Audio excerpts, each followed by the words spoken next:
তৌহিদ আফ্রিদির বাবার জন্মদিনের অনুষ্ঠানে এক ঝলকে নজর কেড়ে নিলেন তার স্ত্রী রামিশা রিশা। এই দিনটা শুধু জন্মদিন নয়, হয়ে উঠেছিল একেবারে রাজকীয় আয়োজনে ভরপুর এক ইমোশনাল মুহূর্ত। প্রথমবারের মতো মাই টিভির কার্যালয়ে পা রাখলেন রিশা। লাল শাড়ি, মাথায় কাপড় আর গা ভর্তি গহনায় একদম রানীর মতো লাগছিল তাকে।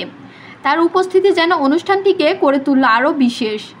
মাই টিভির পক্ষ থেকে তাকে বরণ করে নেওয়া হয় ফুল দিয়ে। তার সৌন্দর্য, ব্যক্তিত্ব আর হাসিমাখা মুখ দেখে মুগ্ধ হয়ে যান উপস্থিত সবাই। সেই মুহূর্তে আসা সারপ্রাইজ, রিশাকে উপহার দেওয়া হয় সোনার চুড়ি। আর সেই চুড়ি আফ্রিদির মা রিশাকে পরিয়ে দেয় অনেক যত্নে। তৌহিদ আফ্রিদি ও রিশার এই বন্ধন যেন চিরকাল অটুট থাকে, এই শুভকামনায় রইল আমাদের পক্ষ থেকে। Wow,